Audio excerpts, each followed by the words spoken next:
রিজিক কি কি পাবেন, আপনার রিজিক সব লেখা হয়ে গেছে। এখন আপনারা কি রিজিকটাকে হালাল পথে চাচ্ছেন না হারাম পথে? যদি হালাল পথে চান ওই অ্যামাউন্ট অফ রিজিকই পাবেন, যদি হারাম পথে চান ওই রিজিকই পাবেন, এর বাইরে যাবে না। রিজিক যাবে, যাহলে সবর করেন, আল্লাহ পাক হালাল পথেই রিজিক দিবে ইনশাআল্লাহ।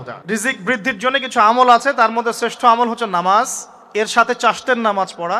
চাশত মানে সলাতুদ দুহা, এর আগে ইশরাকের নামাজ আছে।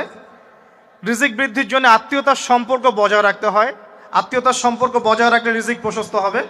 বেশি বেশি যে আল্লাহর জিকির করে এবং কোরআন তেলাওয়াত করে তার রিজিক বাড়ে আলহামদুলিল্লাহ, এবং যে আল্লাহর রাস্তায় খরচ করে তার রিজিক বাড়ে ইনশাআল্লাহ। এই রিজিক বাড়ার কিছু পলিসি আছে। সবচেয়ে শ্রেষ্ঠটা হচ্ছে নামাজ, আল্লাহর জিকির তেলাওয়াত, এরপর আমলের মধ্যে আত্মীয়তার সম্পর্ক বজায় রাখা। নবীজি বলছেন কেউ যদি চায় যে তার রিজিকটা লম্বা হোক, হায়াতটা লম্বা হোক, সে যেন আত্মীয়তার সম্পর্ক বজায় রাখে। আত্মীয়তার সম্পর্ক এখন আস্তে আস্তে নষ্ট হয়ে যাচ্ছে না? খেয়াল করে দেখেন, আত্মীয়তার সম্পর্ক আপনি বজায় রাখবেন। মনে রাখবেন, আমি বারবার একটা কথা বলেছি আপনাদের ওয়াজ মাহফিলে, যে পৃথিবীতে যে কাজই করবেন আল্লাহর সন্তুষ্টির জন্য করবেন। আত্মীয়তার সম্পর্ক বজায় রাখবেন আল্লাহর সন্তুষ্টির জন্য, তাদের কাছে কিছু পাওয়ার আশায় না। যখনই আপনি কারো কাছে কিছু পাওয়ার আশা করবেন আপনি কষ্ট পাবেন। যখনই কারো কাছে কিছু পাওয়ার আশা করবেন আপনি কষ্ট পাবেন। কারো কাছে এত বেশি পাওয়ার আশা করবেন না। কার কাছে পাওয়ার আশা করবেন? আল্লাহর কাছে, যে আমি এই কাজটা করছি, আল্লাহ আমাকে পুরস্কার দিবে ইনশাআল্লাহ। আমি আত্মীয়তার সম্পর্ক বজায় রাখছি কেন?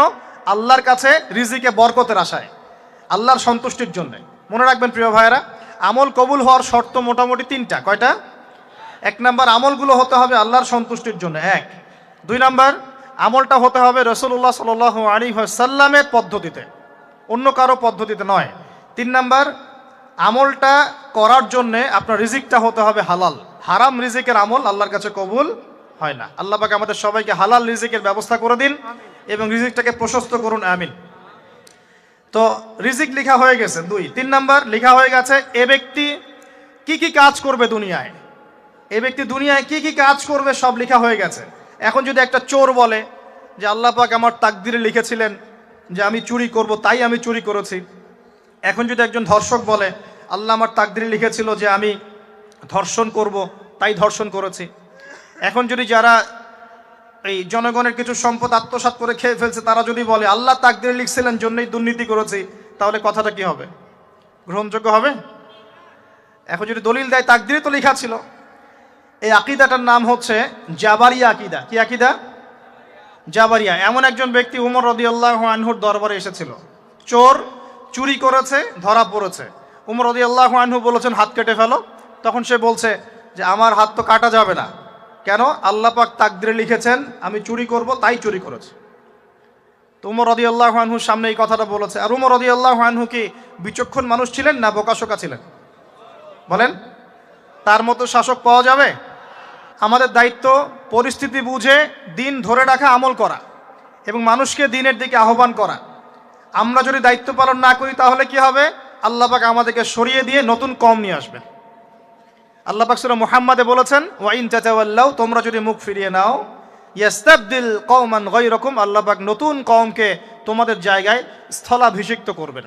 সুম্মা লা ইয়াকুনু আমসালাকুম, তারা তোমাদের মতো হবে না, মানে আমাদের মতো অপদার্থ হবে না। উম্মার বিজয়ের শর্ত কি? আল্লাহ সূরা মুহাম্মাদেই বলেছেন ইন তানসুরুল্লাহা ইয়ানসুরুকুম, তোমরা আল্লাহর দ্বীনকে সাহায্য করো তবেই আল্লাহ তোমাদেরকে সাহায্য করবে। ওয়া ইউসাব্বিত আকদামাকুম, তোমাদের পা আল্লাহ দৃঢ় করে রাখবেন। আমরা আল্লাহকে সাহায্য না করলে আল্লাহ পাক আমাদেরকে সাহায্য করবেন না, সিম্পল। আল্লাহ পাক সূরা রা'দের মধ্যে বলছেন ইন্নাল্লাহা লা ইউগাইয়িরু মা বিকওমিন হাত্তা ইউগাইয়িরু মা বিআনফুসিহিম, আল্লাহ পাক কোনো কওমের অবস্থা ততক্ষণ পরিবর্তন করেন না যতক্ষণ না সেই কওম তার নিজের অবস্থার পরিবর্তনের চেষ্টা করে। তাহলে আমাদের পরিবর্তন কেন হচ্ছে না? কারণ আমরা নামাজ ছেড়ে দিয়েছি। 90% মুসলিমের দেশে কত পার্সেন্ট নামাজ পড়ে চিন্তা করে দেখবেন। আমরা কোরআন ছেড়ে দিয়েছি। 90% মুসলিমের দেশে কত পার্সেন্ট বিশুদ্ধ করে কোরআন তেলাওয়াত করতে পারে একটু খোঁজ নিয়ে দেখবেন। কোরআন শুমারি করে দেখেন, নামাজ শুমারি করে দেখেন, তাহলে বুঝতে পারবেন। আর যারা কোরআন পড়তে জানে তাদের মধ্যে কত পার্সেন্ট কোরআনের অর্থটা বোঝে, এটা আরও বড় বিষয়। তারপরে আবার কারা মেনে চলে, এটা আরও বড় বিষয়। আর আমরা কতজন মানুষ দিন ইসলামকে সামগ্রিক দিন হিসেবে মানি, এটাও একটা বড় বিষয়। আমরা মানি ঠিকই, আংশিক আংশিক। যেমন ইবাদত বন্দেগীর জীবনে মুসলমান, অর্থনৈতিক জীবনে গিয়ে আবার সুদখোর, এমন না বিষয়টা? ইবাদত বন্দেগীর জীবনে আমি পাক্কা মুসলিম, কপালে সেজদার দাগ আছে মাশাল্লাহ, দাড়ি টুপিও আছে মাশাল্লাহ, কিন্তু ব্যবসায় গিয়ে মাপে কম দিচ্ছি না, ব্যবসায় গিয়ে আমি হারাম ভেজাল দিচ্ছি কিনা, এরকম হচ্ছে কি না? হচ্ছে, কিন্তু সে কিন্তু মুসলিম এবং নামাজও পড়ে। তা আমাদের সমস্যা ভাই এখানেই। এখন এই সমস্যাটা সলভ করলে ইনশাল্লাহ সব সমস্যা সলভ হয়ে যাবে ইনশাল্লাহ। সমস্যাটা কি? আমরা ইসলামটাকে আংশিকভাবে মানি, পরিপূর্ণ জীবনে ইসলাম বাস্তবায়ন করতে পারছি না। আমি আপনি হয়তো কেউই পারছি না, ফখর করলে বলার নাই যে আমি খুব পারছি, আসলে আমিও পারছি না। কারণ এই যুগে এটা পারাটা খুব ডিফিকাল্ট, এই যুগে পারাটা কি খুবই কঠিন, কিন্তু এটাই তো এই যুগের চ্যালেঞ্জ। নবীজি বলেছেন তোমাদের সামনে এমন যুগ আসছে যে যুগে ঈমান ধরে রাখাটা হাতের মধ্যে আগুন ধরে রাখার মতো হবে। তবে সুসংবাদ ওই যুগে তাদের জন্যে যারা আমার সুন্নতকে আবার জীবিত করতে পারবে, যে আমার মৃত সুন্নতকে জীবিত করবে, আল্লাহ পাক তাকে 50 জন শহীদ সাহাবীর সমান নেকি দিবে ইনশাআল্লাহ।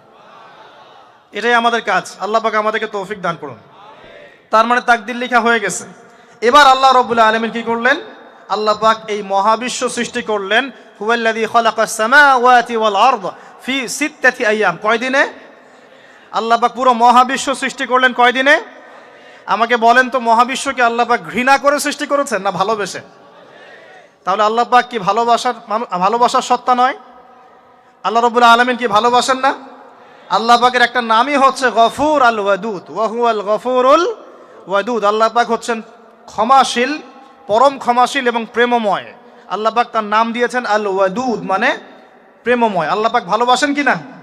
তাহলে এই পুরো মহাবিশ্ব সৃষ্টি করে আল্লাহ পাক কি মহাবিশ্বের মধ্যে ভালোবাসা ছড়িয়ে দেন নাই? আল্লাহ রাব্বুল আলামিন 6 দিনে মহাবিশ্ব সৃষ্টি করে মহাবিশ্বের সব জায়গায় যার যার কাজ তাকে বুঝিয়ে দিলেন। কোন গ্রহ কি কাজ করবে, কোন সৌরজগৎ কেমন করে চলবে, দুনিয়া কিভাবে ঘুরবে, সূর্য কিভাবে উঠবে, চাঁদ কিভাবে আসবে, কোন মাখলুক কি কাজ করবে, ফেরেশতাদের কাজ কি হবে, ইত্যাদি ইত্যাদি। আল্লাহ পাক সমস্ত কাজ বুঝিয়ে দিলেন। সূরা আলিফ লাম মিম সেজদা, হামিম সেজদার মধ্যে আছে, পড়ে দেখবেন। আল্লাহ পাক পুরো মহাবিশ্বের দায়িত্ব বন্টন করে দিলেন। এবার আল্লাহ রাব্বুল আলামিন কি করলেন শোনেন। আল্লাহ রাব্বুল আলামিন বলছেন, এই পুরো মাখলুক কায়নাত সৃষ্টি করার পর আল্লাহ পাক তার রহমতকে 100 ভাগে ভাগ করলেন। কত ভাগে? আল্লাহ পাকের দয়া, রহমত, ভালোবাসাকে 100 ভাগে ভাগ করলেন। ভাগ করে 1 ভাগ, মাত্র 1 ভাগ আল্লাহ পাক পুরো মহাবিশ্বে ছড়িয়ে দিলেন। বলেন সুবহানাল্লাহ। বাকি 99 ভাগ রহমত আল্লাহ পাক তার কাছে রাখলেন। এই 1 ভাগ ভালোবাসার কারণেই, এই যে সন্তান কান্না করলে মায়ের বুক ফেটে যায়, সন্তান অসুস্থ হলে বাবার বুক ফেটে যায়, যেই বাবা সহজে চোখের পানি কাউকে দেখায় না, সেই বাবা জায়নামাজে দাঁড়িয়ে চোখের পানি ছাড়তে থাকে। এই 1 ভাগ রহমতের কারণে আমরা দেখি যে রাস্তার কুকুর পর্যন্ত তার বাচ্চাকে চাটে, আদর করে, মহব্বত করে।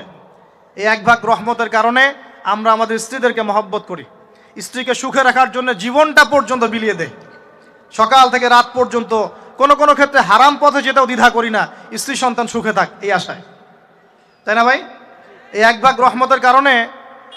রহমতের কারণে গাভী দেখবেন, গাভী তার বাচ্চাকে প্রসবের পর চাটে, গাটা চেটে পরিষ্কার করে দেয়।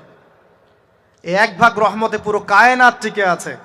আর নবী সাল্লাল্লাহু আলাইহি ওয়াসাল্লাম বলছেন, বাকি 99% রহমত আল্লাহ পাক তার কাছে রেখেছেন।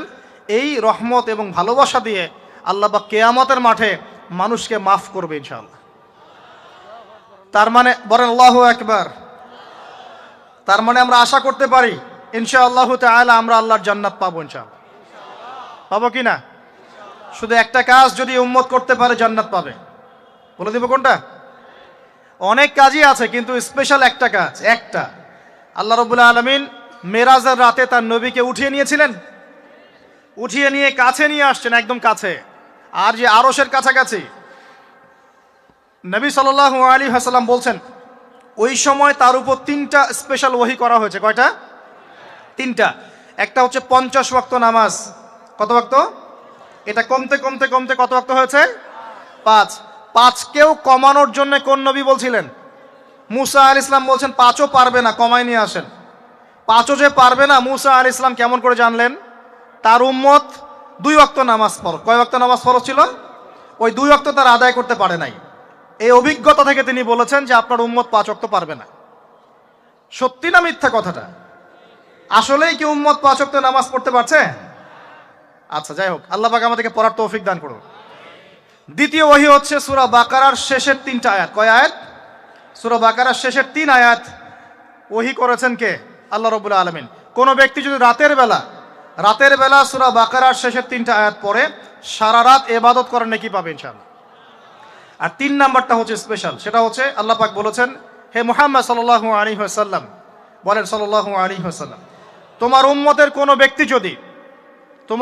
কোনো ব্যক্তি যদি আসমান জমিনের সমান গুনাহ নিয়ে আমার সামনে দাঁড়ায়, আসমান জমিন সমান গুনাহ নিয়ে আমার সামনে দাঁড়ায়, কিন্তু আমার সাথে শিরকের পাপ নাই, আমার সাথে কোনো শিরকের পাপ করে নাই, ইনশাআল্লাহ আমি আল্লাহ তার সামনে আসমান জমিন সমান ক্ষমা নিয়ে হাজির হব ইনশাআল্লাহ। তার মানে আমরা যদি ইনশাআল্লাহ তাআলা শিরকের পাপ থেকে দূরে থাকতে পারি, ইনশাআল্লাহ আশা করা যায় আমরা আল্লাহর সন্তুষ্টি পাবো ইনশাআল্লাহ। এরপর আল্লাহ রাব্বুল আলামিন কি করলেন? আল্লাহ রাব্বুল আলামিন পুরো মহাবিশ্ব সৃষ্টি করে সব দায়িত্ব ভাগ করে দিলেন। ভাগ করে দেওয়ার পরে আল্লাহ পাক জান্নাত জাহান্নাম সৃষ্টি করেছেন কিনা? আচ্ছা, জান্নাত এবং জাহান্নাম কার কার জন্য সৃষ্টি করেছেন বলেন? জিন আর মানুষ। আচ্ছা, এখন জান্নাতের চেয়ে কি শান্তির কোনো জায়গা আছে? আচ্ছা, এই জান্নাত কার জন্য সৃষ্টি করেছেন? জিন আর মানুষ। আচ্ছা, তাহলে আল্লাহ পাক মানব জাতিকে ভালোবাসেন কিনা? ভালোবাসেন কিনা? আপনি যখন কাউকে ভালোবাসবেন তাকে সবচেয়ে সুন্দর গিফট দিতে চাইবেন কিনা? তার জন্য সবচেয়ে ভালোটা কিনতে চাইবেন কিনা? আল্লাহ পাক জান্নাত তৈরি করেছেন কাদের জন্য? আমাদের জন্য। তার মানে আল্লাহ পাক আমাদেরকে ভালোবাসেন কিনা? অবশ্যই বাসেন। আল্লাহ রাব্বুল আলামিন জাহান্নামও তো সৃষ্টি করেছেন। এখন যদি বলি যে তাহলে আল্লাহ পাক কি আমাদেরকে ভালোবাসেন না, জাহান্নামে কিভাবে দিবেন? উত্তরটা কি হবে তাহলে? উত্তর হচ্ছে এই যে যদি আল্লাহ না করুক কোনো ব্যক্তি জাহান্নামে যায়, তাহলে বুঝতে হবে সেই ব্যক্তি জাহান্নামে যাওয়ার যোগ্য ছিল বলেই জাহান্নামে গিয়েছে। কথা কি বুঝতে পারছেন? আর যদি কোনো ব্যক্তি জান্নাতে যায়, তাহলে বুঝতে হবে সেই ব্যক্তির উপর আল্লাহ পাক দয়া করেছেন বলেই সে জান্নাতে গিয়েছে। মানুষ তার আমল দিয়ে জান্নাতে যেতে পারবে না। মানুষ তার আমল দিয়ে জান্নাতে যেতে পারবে না, আল্লাহর দয়া অনুগ্রহ দিয়ে জান্নাতে যাবে ইনশাআল্লাহ তাআলা। আল্লাহ পাক আমাদের সবাইকে সেই দয়া অর্জন করার তৌফিক দান করুন। সামনে রহমত পাওয়ার একটা সুবর্ণ সুযোগ আসছে, সেটা হলো রমজান মাস। কি মাস? রমজান মাস। আমরা দোয়া করি আল্লাহ পাক আমাদের সবাইকে সুস্থতার সাথে রমজানের সবগুলো রোজা রাখার তৌফিক দান করুন। নবীজি বলেছেন এই মাসে যে ইবাদত করে তার গুনাহ মাফ করাতে পারলো না, তার জন্য ধ্বংস। বলি নাউজুবিল্লাহ। আমরা তো রমজান আসার আগে দুনিয়াবি প্ল্যান করছি, রমজানে কিভাবে ব্যবসায় উন্নতি করব, রমজানে কিভাবে বেশি লাভ করব। হ্যাঁ, তো রমজান মাস হচ্ছে ইবাদতের মৌসুম। আল্লাহ পাক আমাদের সবাইকে রমজান মাসে 5 ওয়াক্ত নামাজ পড়ার তৌফিক দান করুন, কোরআন তেলাওয়াত করার তৌফিক দান করুন, কোরআন বুঝে পড়ার তৌফিক দান করুন, তারাবির নামাজ জামাতে পড়ার তৌফিক দান করুন, এবং বেশি বেশি মানুষকে ইফতার করানোর তৌফিক দান করুন। যাদের যাকাত ফরজ হয়েছে, যাকাত দিচ্ছেন না, আল্লাহর ওয়াস্তে রমজান মাসে যাকাত দিয়ে দিবেন ইনশাআল্লাহ। আর আমি কিন্তু আগেই বলেছি রমজান মাসে ভাই দ্রব্য মূল্যের দাম কিন্তু খুব চড়া ওঠানামা করবে। অতএব যাদের সামর্থ্য কম তাদের ঘরে ইফতার পৌঁছে দেওয়ার দায়িত্ব কার? যা আমাদের। যাদের সামর্থ্য আছে তারা, যারা সামর্থ্যবান নয় তাদের ঘরে ঘরে মাসের বাজার পৌঁছে দিবেন ইনশাআল্লাহ তাআলা। আল্লাহ পাক তৌফিক এনায়েত করুন, বলি আমিন। এবার দেখেন আল্লাহ পাক সৃষ্টি করলেন আদম আলাইহিস সালামকে। কাকে? এর আগে আল্লাহ পাক জিন জাতি সৃষ্টি করেছেন, আমি ওইদিকে যাচ্ছি না, আমি মানুষের কথা বলছি। আদম আলাইহিস সালামকে আল্লাহ পাক কেমন করে সৃষ্টি করেছেন? আল্লাহ পাক সূরা সাদের মধ্যে বলেছেন যে খলাকতু বিয়াদাই, আমি আদমকে আমার হাত দিয়ে সৃষ্টি করেছি। কি দিয়ে? হাত দিয়ে। এটা কি ভালোবাসার বহিঃপ্রকাশ নয়? আল্লাহ পাক কি আমাদেরকে ভালোবাসেন না? ভালোবাসেন। আচ্ছা, এই দুনিয়াতে যত কিছু আছে, এই দুনিয়ার আকাশ বাতাস নদী নালা পানি অক্সিজেন সবকিছু কার জন্য সৃষ্টি করা হয়েছে? গরু ছাগলদের জন্য, মানুষের জন্য। মূল দায়িত্ব কার? মূল অধিকার কার? মানুষের নয় কি? তাহলে এই পুরো বিষয়গুলো কি আল্লাহ পাকের ভালোবাসার বহিঃপ্রকাশ নয়? হ্যাঁ। আচ্ছা, এবার আসেন, আল্লাহ পাক আদম আলাইহিস সালামকে সৃষ্টি করে সমস্ত নাম শিক্ষা দিয়েছেন। এই যে নাম শিখানো মানে জ্ঞান শিখানো, এই জ্ঞান শিখানোটা কি আল্লাহর দয়া ভালোবাসা নিদর্শন নয়? একটু ধরাই দিচ্ছি আপনাদেরকে। এবার সামনে আসেন, আল্লাহ পাক ফেরেশতাদের সামনে তাকে উপস্থাপন করলেন, করে বললেন সব ফেরেশতা তোমরা যারা আছো সেজদা করো আদমকে। এই যে আমাদের পিতাকে সম্মানিত করা হচ্ছে, এটা কি ভালোবাসার বহিঃপ্রকাশ নয়?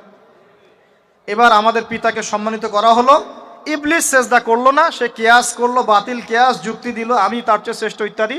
আল্লাহ পাক ইবলিসকে অভিশপ্ত করলেন, আমাদের পিতা তাকে জান্নাতে রাখলেন। এই যে জান্নাতে রাখলেন, এটা কি আল্লাহ পাকের ভালোবাসা নয়? এবার আল্লাহ পাক আদম আলাইহিস সালামের পাঁজর থেকে সৃষ্টি করলেন তার স্ত্রী হাওয়া আলাইহিস সালামকে। উভয়ের মাঝখানে ভালোবাসা দিয়ে দেওয়া হয়েছে, বলেন সুবহানাল্লাহ। এই জেনা ভালোবাসা নিদর্শন নয়, বিয়ে শাদী হচ্ছে ভালোবাসার নিদর্শন। আল্লাহ পাক বলেছেন সূরা রুমের মধ্যে, ওয়াজআলা বাইনাহুমা মাওয়াজ্জাতা ওয়া রাহমা, আমি আল্লাহ স্বামী স্ত্রীর মধ্যে ভালোবাসা এবং হৃদ্যতা সৃষ্টি করে দিয়েছি, বলেন সুবহানাল্লাহ। তার মানে এই হারাম সম্পর্ক যেটা দেখছেন, এটা হলো একটা জেনার পথ। আর যখন আমরা হালালভাবে বিয়ে শাদী করবেন, আপনারা করবেন, তখন দেখবেন আল্লাহ পাকের পক্ষ থেকে ভালোবাসা সৃষ্টি হয়ে যাবে ইনশাআল্লাহ তাআলা। অতএব ওয়াদা করতে পারি তো আল্লাহর কাছে, নিজের চরিত্রকে পবিত্র রাখবো ইনশাআল্লাহ, হারাম কোনো সম্পর্কে যাব না ইনশাআল্লাহ। হালাল উপার্জনের সোর্স হয়ে গেলেই দিনদার মেয়ে দেখে বিয়ে করে ফেলবেন ইনশাআল্লাহ তাআলা, অন্য কোনো পথে যাবেন না, কোনো হারাম পথে যাবেন না। ওয়াদা করেন ইনশাআল্লাহ? রাজি আছেন তো ইনশাআল্লাহ? আল্লাহ কবুল করুন, আমিন। আর বিয়ের সময় অবশ্যই দিনদারিতা দেখবেন, অন্য কিছু না, অন্য কিছু পরে, দিনদারিতা আগে। দিনদারিতা আছে, নামাজ পড়ে, পর্দা করে, মাশাআল্লাহ সব দিক ঠিক আছে, তারপরে দেখবেন আপনি অন্য কিছু, তার আগে নয়। কথা ঠিক আছে? একইভাবে মেয়েদের ক্ষেত্রেও, যে আগে দেখবেন না ছেলে কত বড় চাকরি করে, ছেলের কত বড় বাড়ি আছে, গাড়ি আছে, এটা পরে। আগে দেখবেন ছেলে নামাজি কিনা, সুন্নত আছে কিনা, ইসলামের জন্য তার সফট কর্নার আছে কিনা, ইসলাম প্র্যাকটিস করে কিনা, এগুলো আগে দেখবেন। এগুলো না দেখলে কি হবে জানেন? বিয়ের 1 বছর 2 বছর পরেই বুঝতে পারবেন দুনিয়াটা জাহান্নাম হয়ে গেছে, নাউজুবিল্লাহ। দুনিয়াতেই তখন জাহান্নামের আযাবের স্বাদ ভোগ করতে হবে, নাউজুবিল্লাহ। আল্লাহ পাক আমাদেরকে হেফাজত করুন, আমিন। তো এই যে আল্লাহ পাক আদম আলাইহিস সালামের পাঁজর থেকে সৃষ্টি করলেন কাকে, এবং ভালোবাসা দিয়ে দিলেন উভয়ের মাঝখানে, এটা কি আল্লাহ পাকের দয়া নয়? আল্লাহ পাক ভালোবাসেন না? এবার দেখেন, গাছের কাছে যেতে নিষেধ করলেন, আমি কিন্তু শর্ট করে বলছি, গাছের কাছে যেতে নিষেধ করলেন, তোমরা জান্নাতে থাকো, খাও, যা ইচ্ছা করো, কিন্তু ওয়ালা তাকরাবা হাদিহিশ শাজারা, এই গাছের কাছেও যাবে না। একটা পরীক্ষা, জাস্ট একটা পরীক্ষা। এখানে কিন্তু বলা হচ্ছে গাছের কাছেও যাবে না, বলা হচ্ছে না যে গাছের ফল খাবে না। ঠিক যেমন আল্লাহ বলেছেন তোমরা জেনার কাছেও যাবে না, আল্লাহ পাক কিন্তু বলেন নাই জেনা করবে না, আল্লাহ পাক বলেছেন তোমরা জেনার কাছেও যাবে না। তো এখান থেকে আমরা এই হুকুমটার কঠোরতা বুঝতে পারি। তো প্রিয় ভাইরা, এখানে আমাদের পিতামাতা শয়তানের প্রলোভনে পড়ে গেলেন।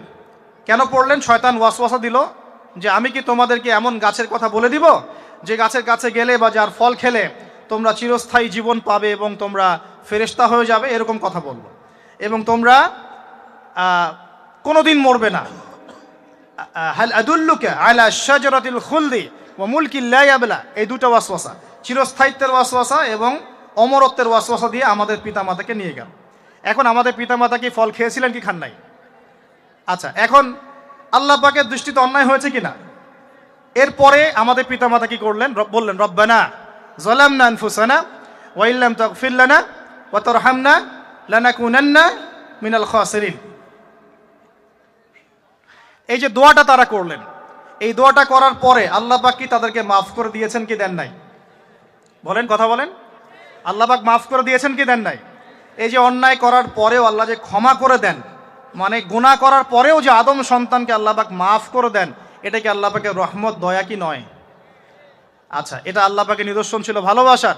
এরপর আল্লাহ পাক দুনিয়াতে পাঠিয়ে দিলেন, কারণ এটা পরীক্ষা, দুনিয়াটা পরীক্ষার জায়গা, পরীক্ষা দিচ্ছি আমরা এখানে। এখন পরীক্ষার ক্ষেত্রে কি আল্লাহ পাক আমাদেরকে একা ছেড়ে দিয়েছেন? আল্লাহ পাক কি আমাদেরকে একা ছেড়ে দিয়েছেন? না, আল্লাহ পাক দুনিয়াতে পাঠিয়ে আমাদেরকে গাইডলাইন দিয়েছেন কিনা, কিভাবে চলতে হবে, কি করা যাবে, কি করা যাবে না, কিভাবে চলবো, কিভাবে চলবো না। আল্লাহ পাক কি ওহী নাজিল করেছেন কিনা? এই ওহী নাজিল করাটা কি আল্লাহ পাকের রহমত কিনা, আল্লাহ পাকের দয়া কিনা, ভালোবাসা কিনা? আল্লাহ পাক কি একা ছেড়ে দিয়েছেন না নবী রসুল পাঠিয়েছেন? এই যে নবী রসুলদেরকে পাঠিয়েছেন, এই নবী রসুলগণ কি আল্লাহর পক্ষ থেকে রহমত কিনা? বলেন। না হলে আমরা কি করতাম? দুনিয়াতে কেমন করে চলতাম, কিভাবে পথ খুঁজে পাইতাম, কেমন করে ইবাদত করতাম, আমরা কি জানতে পারতাম? আল্লাহ পাক রহম করে, ভালোবেসে, দয়া করে নবী রসুল পাঠিয়েছেন, আসমানি কিতাব পাঠিয়েছেন, বলেন সুবহানাল্লাহ। এখন এই নবীদের সিলসিলায় আল্লাহ পাক যে সর্বশেষ নবী মুহাম্মদ সাল্লাল্লাহু আলাইহি ওয়াসাল্লামকে পাঠিয়েছেন, এইটা দয়া কি না? এটা আল্লাহ পাকের দয়া নয়? আল্লাহ পাকের রহমত নয়? আল্লাহ পাক কি বলেন নাই যে তিনি হচ্ছেন রাহমাতুল লিল আলামিন? তিনি পুরো বিশ্ব জগতের রহমত নয় কি? আচ্ছা, এখন আমাদেরকে যে আল্লাহ পাক নবী মুহাম্মদ সাল্লাল্লাহু আলাইহি ওয়াসাল্লামের উম্মত বানালেন, এটা কি আরো বড় রহমত কিনা?